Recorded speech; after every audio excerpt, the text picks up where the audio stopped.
Dan and team. Lead me to the rock that is higher than I. So great for my wife and I to be with you here today. So excited. It's been great being with you 5 weeks in a row. So this is the first time, you'll hear a little of my story, our story, as I share with you today, but this is the first time in probably 4 or 5 years that I have been with the same congregation for 5 weeks in a row. So this has been a great treat for us to be with you here today. Pastor Mike and Orlean are in Orlando at General Council, where we just returned from there yesterday. We got in a flight yesterday morning and got back from there. And so our role, my and Brenda's role, one of our part-time roles is I serve as the District Worship Arts Director for the Assemblies of God. So General Council is our national convention that happens every other year. And every year we have National Fine Arts. So Fine Arts, most of you probably know about it, but Fine Arts is our youth ministry way of developing the gifts and talents of our young people as they give into God's kingdom and prepare for a life of giving into God's kingdom. So at national, so it starts at a district level, but when we get to national, there are nearly 10,000 students in over 100 categories of their giftings and presenting. And so we had over 100 entrants from Minnesota represented at National Fine Arts, and that 100 entries represented hundreds of students from our congregations all over the state of Minnesota. And so Brenda and I, our role was to try to get to as many of them as possible for 3 days in a row. So Wednesday, Thursday, Friday, from 9 a.m. to 5 p.m., we were on the run in this huge convention center, going to one Minnesota young person presentation after another. Sometimes it was one person, sometimes it was 2 in the group, sometimes it was 5 in the group, sometimes it was 8 or 10 in the group. And so we just had a great time supporting our young people. We had at least a dozen, because they are before judges and they do get scored and ranked just as a part of helping them see where their gifting is. And we had at least a dozen entries from Minnesota finish in the top 10 in the nation, which was really exciting. And we had 2 entries from Minnesota get the National Merit Award, which is the top award in the nation. So that was really, really exciting. We were certainly on the run the entire time. I looked at my phone, my health app, at the end of the first day, and it said 7 miles and 17,000 steps. That was just Wednesday. So we were weary in body after 3 days, and quite honest, I was weary in soul as well, because my introverted personality was just lambasted for 3 days in a row. Not only thousands and thousands, there's about 20,000 people there when you combine General Council and Fine Arts together, and then us just being intentional and serving. If it weren't for people, I'd get along with everybody. But then you throw people in the mix, and it gets challenging. And that little joke there actually has a lot to do with our message here today, because we worship God best when we love others, right? We worship God best when we love others, yes. And this is why we're here today to talk about. So a little bit of our personal story. We finished up at North Central University, our Assemblies of God University right in Minneapolis, in the year of 1985, got married in 1986, and then we served together right here in the Twin Cities, Calvary Assembly in White Bear Lake, which then moved to Maplewood as Redeeming Love Church. So we were there for 11 and a half years as worship arts pastors, and then also for about 7 of those years served in the youth ministry as well. And then we were in central Wisconsin for 3.5 years, and then we were on Long Island, New York for almost 14 years. And back in 2013, God was speaking, stirring, letting us know, me specifically, that there was a shift and a change coming. Didn't know what that was, but on Mother's Day 2013 started a 72-hour window in which God literally spoke. I heard him in my soul speak on 3 different occasions that led us to start this ministry that we now call Worship is Life. And so for the last 5.5 years, we've been traveling around. God has opened doors all around the country and all around the world, and it's just been an exciting time. But before I share a little more about that, I want to look at 2 questions that kind of help me help you get an idea of where we're headed with this Worship is Life message. Question number 1 is this: what is the connection between a worship service and a life of worship? Can you say that with me? What is the connection between a worship service and a life of worship? And then can we say the second question together? Why does it matter? Say that again. Why does it matter? So these are the 2 questions that we address in our Worship is Life message and teaching, and we're going to be walking through this today. Here's our mission statement right here: growing God's kingdom through connecting worship to life. Let's all say that together. Growing God's kingdom through connecting worship to life. So you get a picture of the why it matters, growing God's kingdom. So we're going to unpack that. And then you get this idea of, okay, so somehow we're going to connect worship to life. And that's what we are going to unpack here today. So I am here to encourage you in your relationship with God, to challenge you in your role in growing God's kingdom. I'm going to give you my version of keeping the main thing, okay? And to do that, I'm going to use the language of worship. So growing God's kingdom through connecting worship to life. I spent most of my ministry years crafting individual worship experiences like we're having here today. Today, we are having an individual worship experience. So I spend most of my ministry years crafting these individual worship experiences, largely unaware of the mystery of this connection between worship and life. And now, God has made me aware of this connection. He's called me to bring this message to the church and has opened doors just all around the world. In the last few years, I've been to Africa 3 times. Last fall, I was in both Romania and Belgium. Just a few months ago, I was in Asia for the first time, in the Philippines. Our book, Worship is Life, has been translated into Spanish and is beginning to make its way into multiple countries in the Latin American world. This November, Worship is Life is going to Spain for the first time, where I will be teaching in the only Pentecostal theological seminary in all of Spain, and then doing a conference there and speaking in different congregations. So excited about that.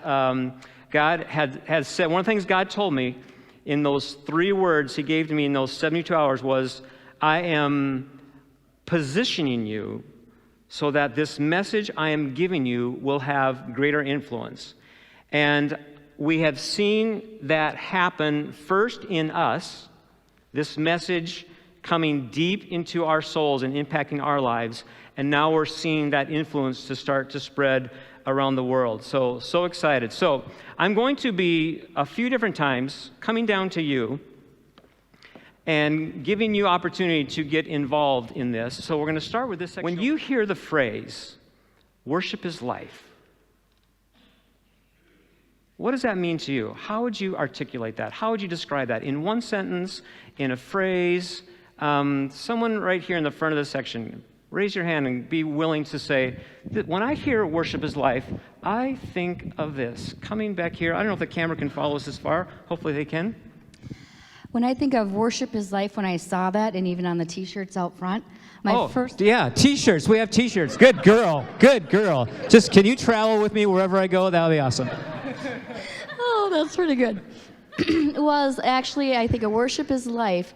Life is a surrendering down fully to the Lord, and that is our greatest act of worship, I feel, is complete surrender to God's will and his direction in my life, and that is true worship.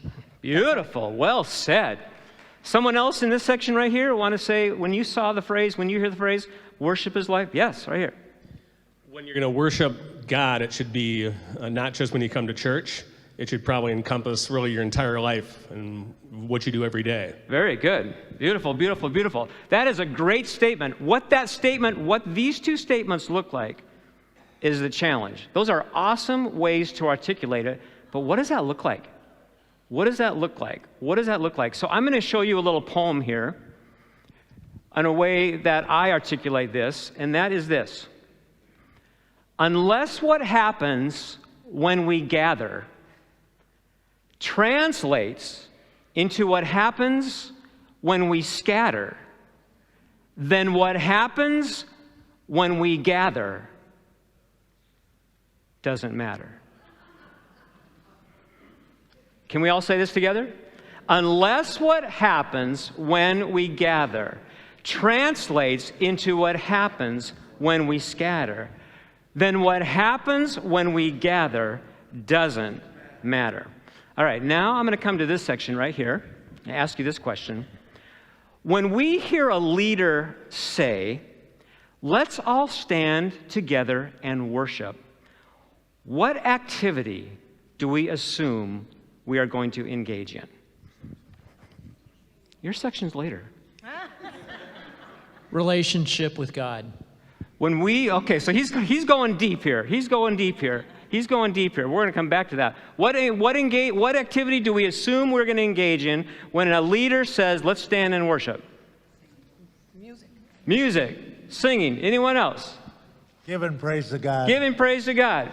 Going to that place where we connect with God. Going to that place where we connect with God. These are great answers, and of course, we heard many right away from every section say singing music. And I would agree that our world has come to a place that when we hear the word worship, our initial thoughts go to the idea of music and singing. And there's some great truths to that. I'm going to share with you the most powerful truth, which is connected to what some of these gentlemen were saying as we go along. But there's also some serious unintended consequences. Right now, we have come to a place where all over the world, and I've been there, I have been all over the world asking these questions, and it doesn't matter where you go.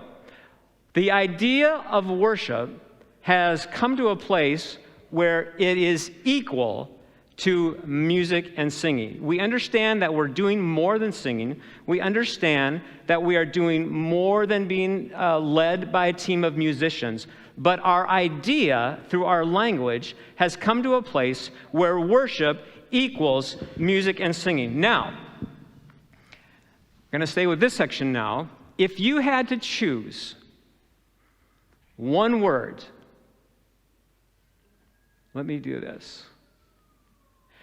If you had to choose one word to describe worship, this section right here, get your thinking caps on. If you had to choose one word to describe worship, what would that word be? Worship equals love. Worship equals love. Good. Worship equals Ooh, that's going to come back around at the end. Living. Worship equals living. Right there. Praising. Worship equals praising. Yes, way in the back. Adoration. Surrender. Like over there, surrender. And someone in the back said faithfulness. These are amazing, amazing answers. And we're going to tie all these answers together in one word. And we've actually already heard this word today. But I want to ask you this. I'll leave that right there. Tim, I'm just going to leave this right here and come back and pick it up in a little bit. The word worship is found nearly 200 times. The word worship, our English word worship, is found in the scriptures nearly 200 times. What I want you to try and guess is, how many times in the Bible is the word worship in the context of music and singing. I'll give you three options to guess. Is the word worship found in the context of music around 50 times, or around 25 times, or around 5 times? How many times do you think the word worship is in the scriptures is found in the context of music and singing? 50, 25, 5. So raise your hand if you think it's 50. 50 times. The word worship, music and singing. How many think probably about 25 times? About 25 times. Okay? How many think about 5 times? Okay? The word worship in the scriptures is found in the context of music and singing about 5 times. Which tells us that God's description of worship is much deeper and much wider than music and singing, right? Deep and wide. You can sing a song right there.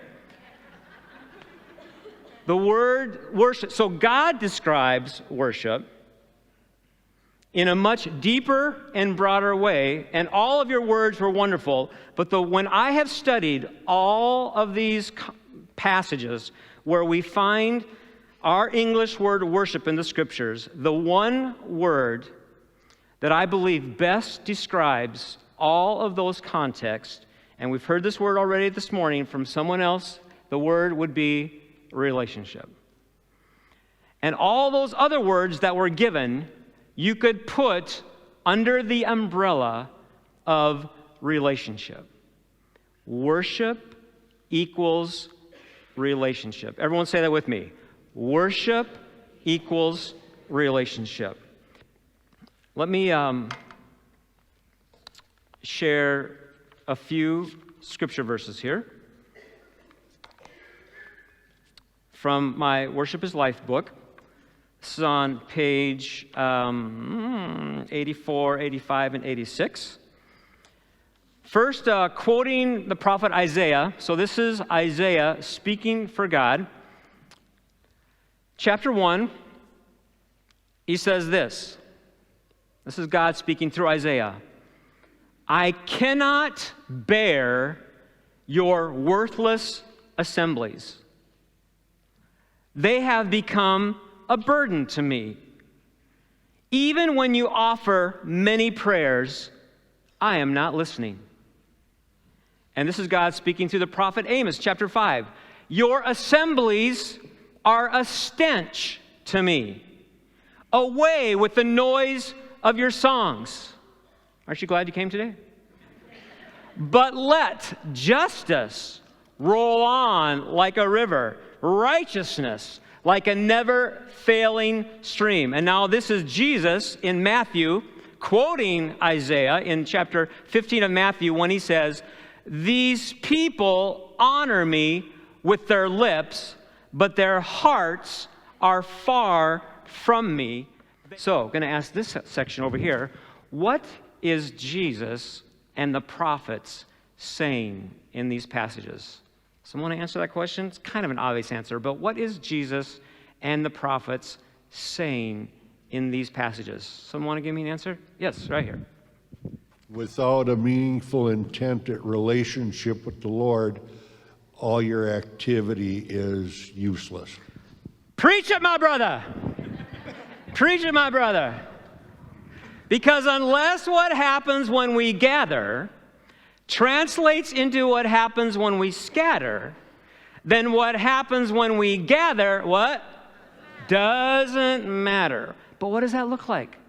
What does that mean? How is God describing worship? What are we saying when we say worship equals relationship? God always looks through the lens of relationship. Everything God does is in the context of relationship. Relationship with Him, restored relationship with Him, which translates into relationship with who? Because we worship God best when we what? When we love others. Everything God does is in the context of relationship. God is always looking through the lens of relationship. Worship equals relationship. God describes worship in the context of relationship. Look at the 10 Commandments. The first 4 commandments of the 10 Commandments are how to do relationship with who? With God. And the last 6 commandments of the 10 Commandments are how to do relationship with who? With others. Relationship with God, relationship with others. God calls this worship. Jesus said, out of all of the commandments, the 2 greatest commandments are love the Lord your God with your whole being, all of who you are, and love your neighbor as yourself. And then he says, all of the law and the prophets hang on these 2 commands. And he also says this, the second command is like the first. The second command is the same as the first. We love God by loving others. We worship God by loving others. We worship God best when we love others. Worship equals relationship. Worship is life. Worship equals relationship. Relationship is the purpose of life. Worship is life. We see this all throughout all the scriptures.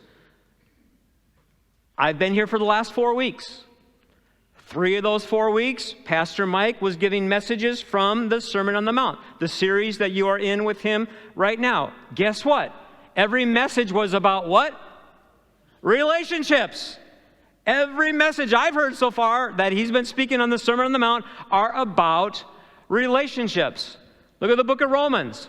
The first 11 chapters are how to do a relationship with God. The last 5 chapters are how to do a relationship with others. The book of Ephesians. The first 3 chapters are how to do a relationship with God. The last 3 chapters are how to do relationship with others. You have to work really hard to find one page of the scripture that is not talking about this relationship with God or relationship with others. It is cover to cover. Now, we are going to talk about something and then connect these 2 dots here.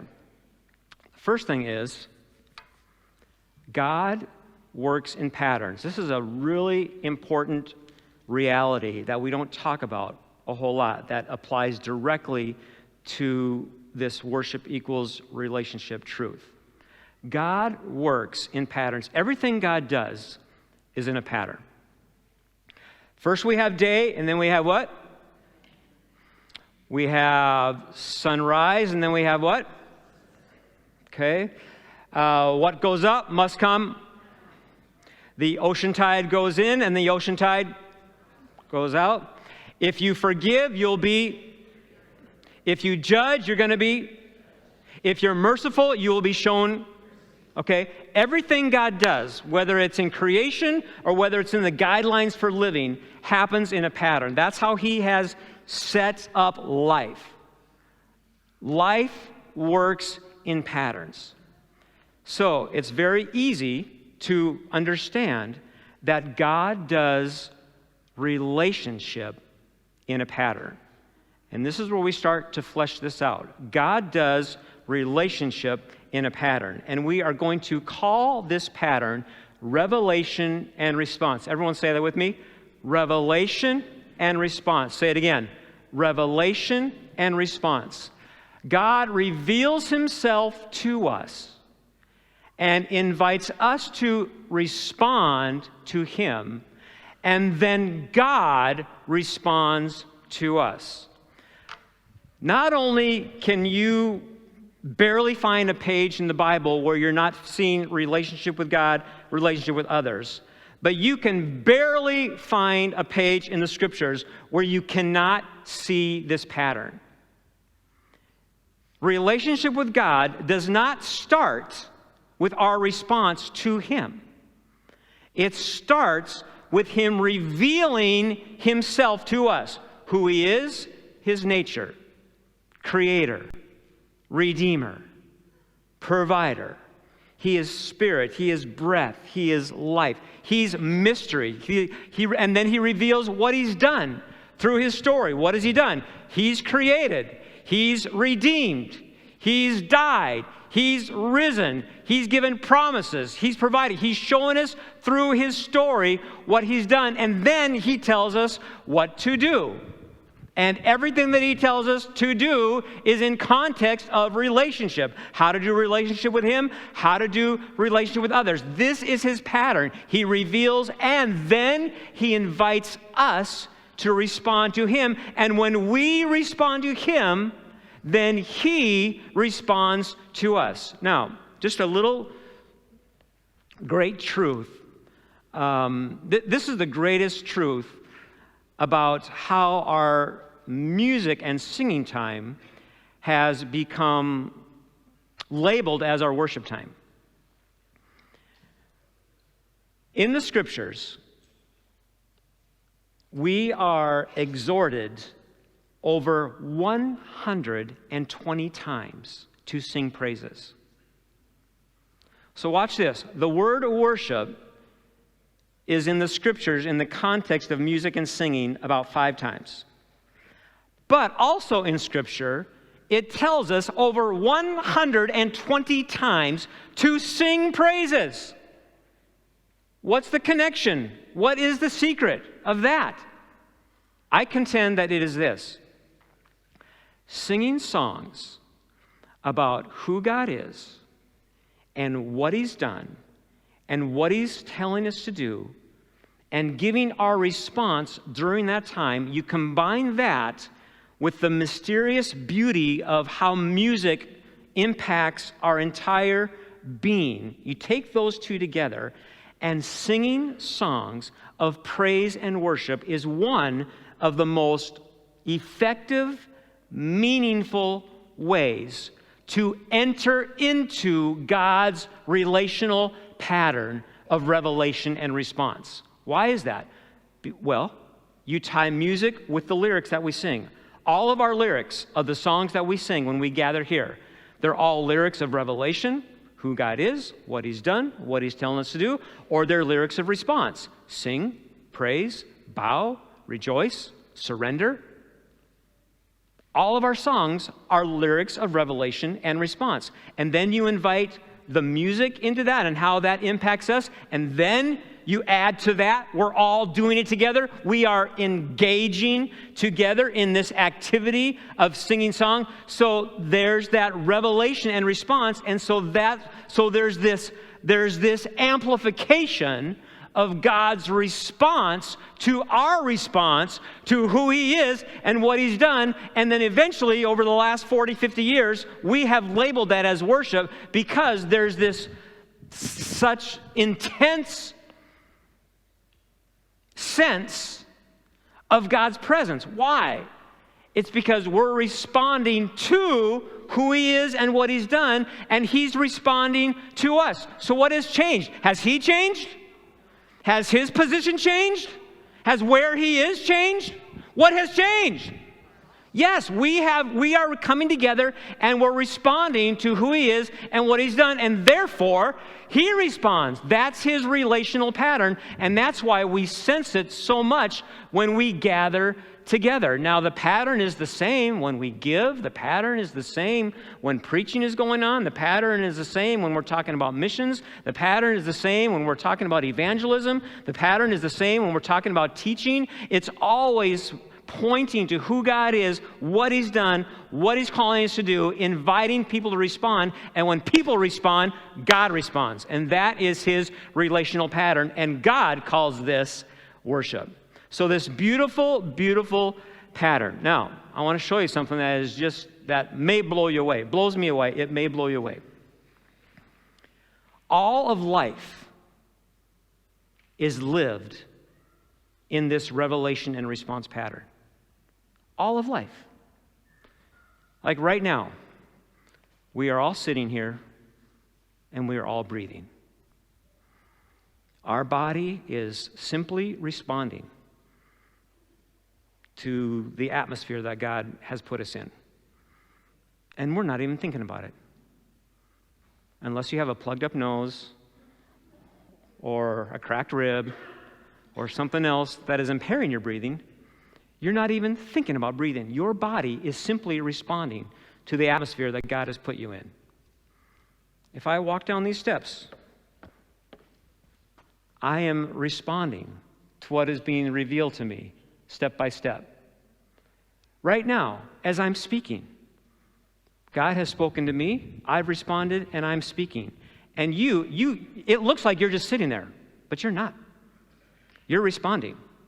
You're responding to what I'm saying, or you've totally shut me out and you're responding to the thoughts that are in your head right now, the distractions that are in your head. Okay? You are responding to either me or yourself right now. What you're focused on, what's being revealed to you.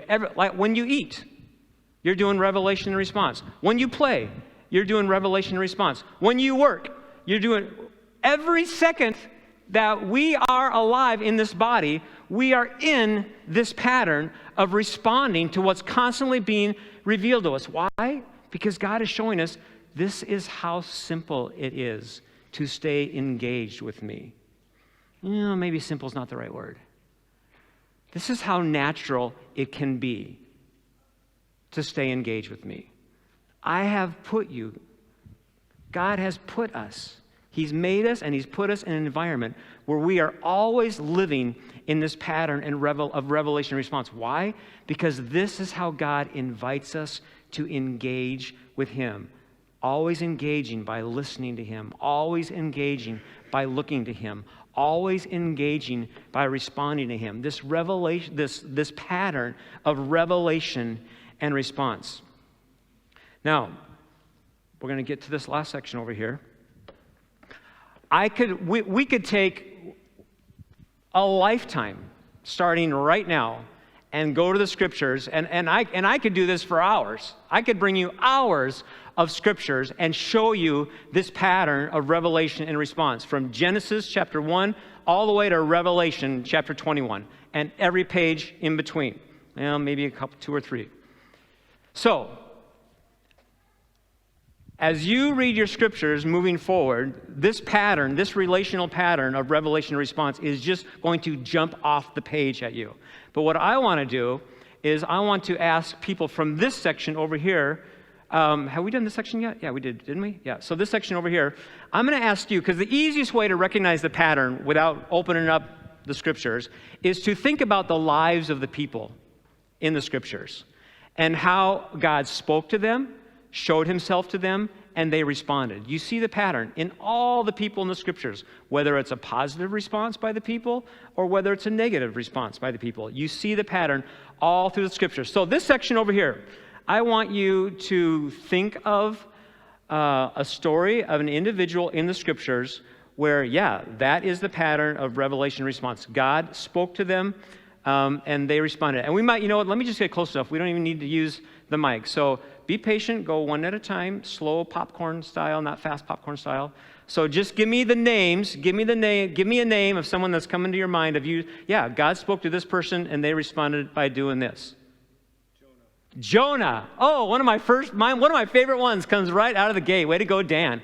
I love the story of Jonah because we identify with him so much because we see the negative response and then the positive response and then the negative response, right? We see negative response by Jonah, then positive response by Jonah, and we see the whole revelation and response pattern. God speaks to him, Jonah responds negatively, God responds. Jonah responds positively, God responds. Jonah responds negatively, God responds. So we see the pattern all through us. So way to go. Good. Someone else.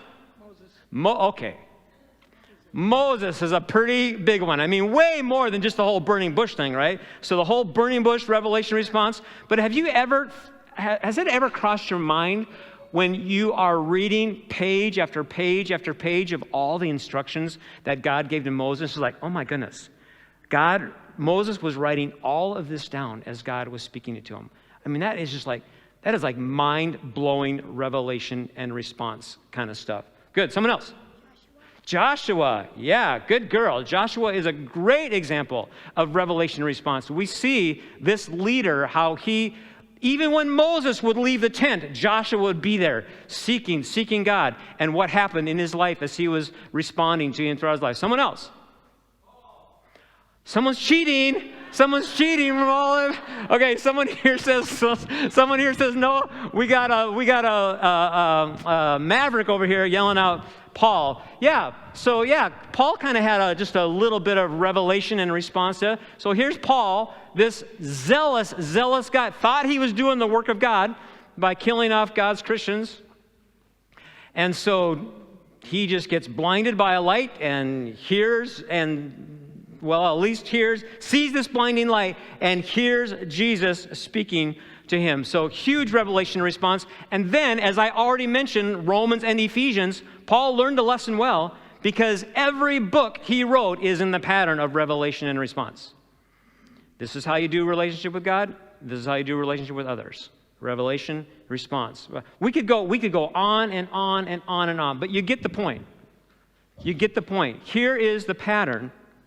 I think I'm done with this, Tim.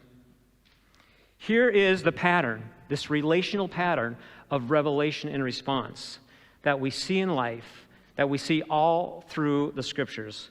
Now, I want to show you, I know I'm giving you a lot here, but I just want to drive this home.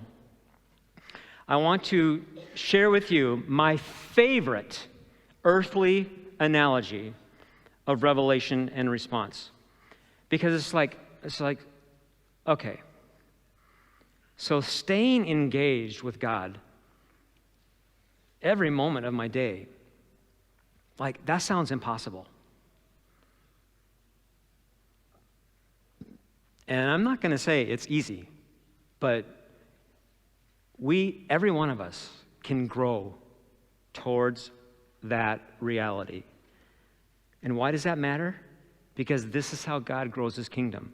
As we stay engaged with God all throughout our day, this is how he grows his kingdom. As we are listening, as we are looking, as we are responding, that is how God grows his kingdom. He doesn't have another plan. It's always been from the beginning. Those who look for God and those who listen for God and those who respond to God, that's how God's kingdom and love spread, by those who are staying engaged with him. So here's my favorite earthly analogy. Even though all of life is lived in this pattern, this is my favorite earthly analogy. So as we've been in this ministry, so basically we left 30 years of staff ministry where every 2 weeks I knew where my check was coming from. I knew how much it was going to be. I knew where my resources were. I knew where they were.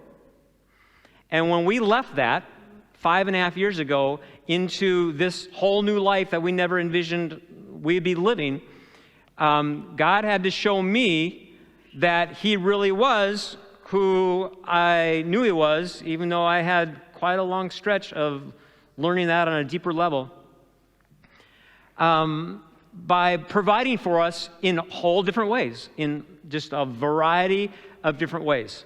One of those ways is, for the first time since my 30 years of staff ministry, I now have a part-time job in the community, in the marketplace. And 2 days a week, I teach teenagers how to drive.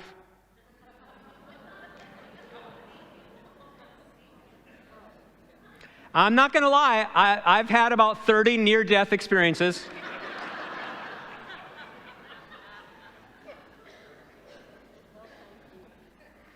Anyone here going through driver's ed right now? Any teenagers going through driver's ed or recently get your license or your permit, or you can't wait to get your license? Okay. So 2 days a week, teaching teenagers how to drive. And in the third lesson is the parking lesson and the review lesson for their test. There's 3 lessons. First of all, it's been an amazing ministry opportunity because I get these students for 2 hours at a time, one-on-one. And every lesson, at some point, sometimes it's shallow, sometimes it's deep, we are talking about God. Don't tell my boss, but we are talking about God at some point. I've had Hindu students, I've had Buddhist students, I've had atheist students, I've had students who've recently tried to commit suicide, I've had students who just found out that their dad was living a double life with another family. I mean, just on and on and on. And lots of Christian students that I've just been able to encourage and talk about this revelation and response pattern and connect it to what I'm doing with them right now, because driving has become my favorite earthly analogy of revelation and response. So, and this hit me like a truck. Get it? Like a truck driving. This hit me like a truck about 2.5 years ago as I was reading off this sheet to them about what they're going to be evaluated on. And I'm reading down the list and I'm going, watching and reacting appropriately to traffic and road conditions, seeing and obeying traffic signs and signals. And all of a sudden I'm like, I've been doing this for 2 years and I am teaching these kids revelation and response. And so it's like, driving is the perfect earthly analogy of revelation and response. Let me show you how this works.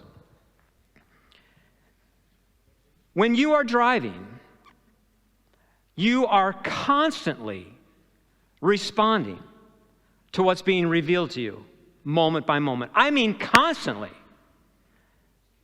If you are maximizing your potential as a legal and safe driver, you are constantly responding to what's being revealed to you moment by moment. If you are maximizing your potential as a legal and safe driving, there is not a second where you are not constantly responding to what's being revealed to you moment by moment. And this is exactly where God invites us to live. Constantly looking to Him, responding to Him, listening to Him, responding to Him, moment by moment. Now the analogy continues. And when you're maximizing your potential to be a legal and safe driver, you're focused on 2 realities. Your relationship with the law, the authority, and your relationship with everyone else around you. And that's exactly where God invites us to live, in relationship with Him and in relationship with everyone else around us. Now, you fail to maximize your potential as a legal and safe driver when you become what?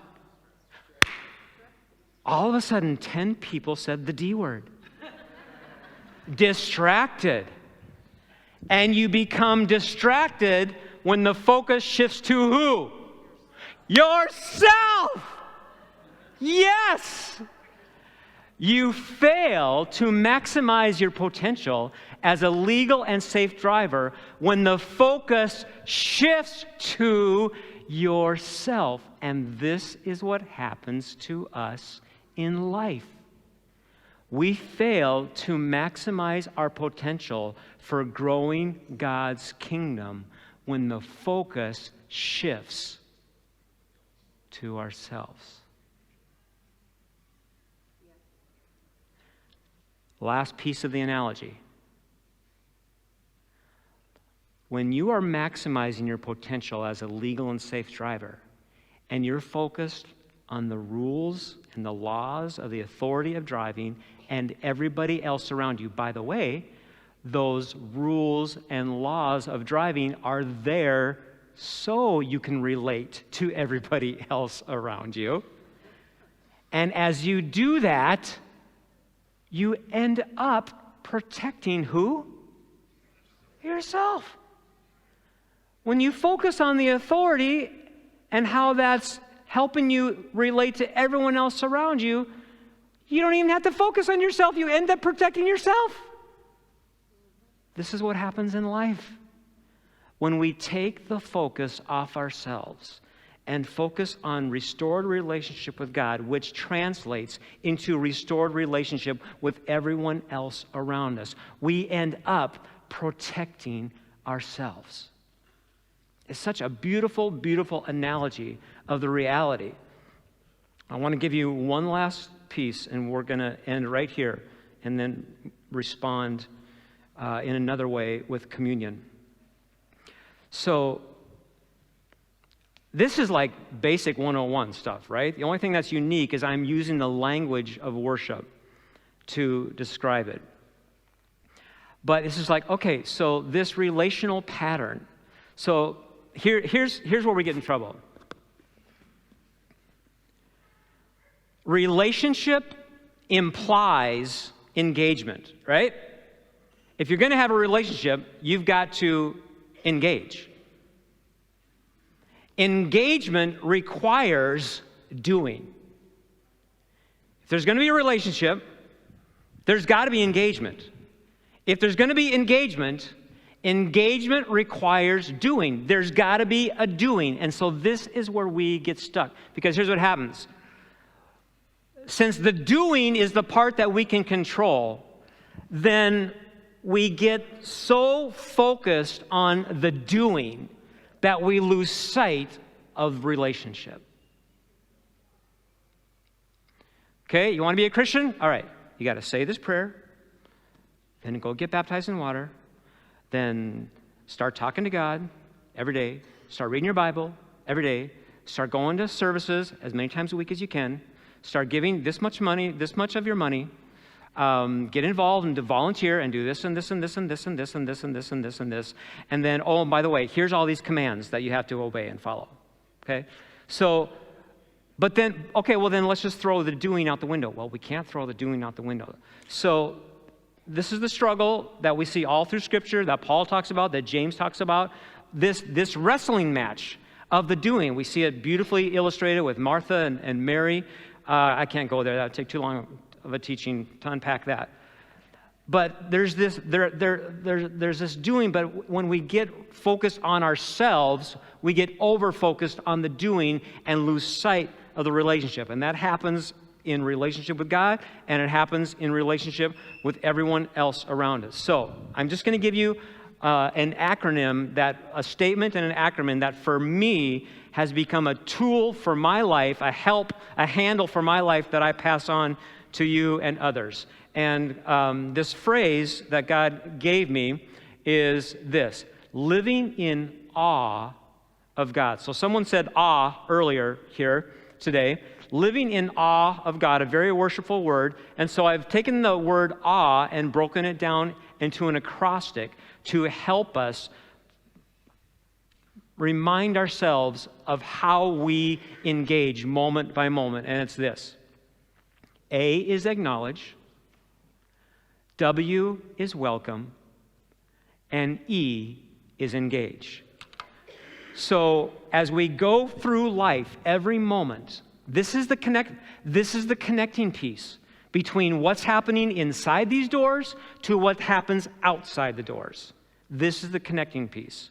We engage moment by moment, every situation, every conversation, every circumstance, we engage moment by moment by acknowledging God and welcoming God. We engage by acknowledging God, welcoming God. We engage by acknowledging God and welcoming God. And this is how we grow God's kingdom.